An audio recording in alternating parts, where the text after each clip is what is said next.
निसर्गदत्तक हवामान अभ्यासक मी आहे आरकळश या ठिकाणी. आजपासून सर्व शेतकऱ्याला सांगतो, शेतकऱ्यांना आणखीन दिनांक 12 एप्रिल, 13 एप्रिल, 14 एप्रिल दरम्यान तुम्ही तुमची काळजी घ्या. विजेच्या कडकडासह पाऊस पडणार आहे, गारपीट होणार आहे, म्हणून हा अंदाज लक्षात घ्या. आणि विशेष म्हणजे परभणी जिल्ह्यामध्ये 18 एप्रिलपर्यंत वातावरण खराबच राहणार आहे, म्हणून हे अंदाज लक्षात घ्यायचा.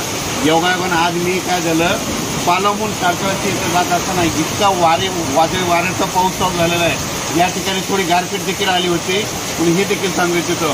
पण माझी सर्व शेतकऱ्याला विनंती आहे परभणी जिल्ह्यातल्या, की सध्या खूप वातावरण खराब आहे. म्हणजे जास्त अवकाळी पाऊस आला की आधीच काय करायचं, वातावरण ते झालं की तुम्ही तुमचं आपण आपल्या घर जवळ करा. आणि विशेष म्हणजे सांगायचं झालं तर म्हणजे आता हे जवळपास 12 एप्रिल ते 18 एप्रिल दरम्यान वारं जास्त राहणार आहे, त्याच्यामध्ये पाऊस पण जास्त राहणार आहे आणि विजेचं प्रमाण राहणार आहे. सर्वदूर पडत नसतो, पण फक्त काही काही भागात पडणार आहे, म्हणून हा सर्व शेतकऱ्यांनी अंदाज लक्षात घ्या. या ठिकाणी आता या कारखान्याच्या या ठिकाणी लाईव्ह या ठिकाणी अचानक वातावरण झालं तर परत एक निषेध दिलं जाईल. पण सर्व शेतकऱ्याला माझी विनंती की 18 एप्रिलपर्यंत तुम्ही तुमची हळद, कांदा सर्व काही झाकून ठेवण्याची तयारी ठेवावी. धन्यवाद.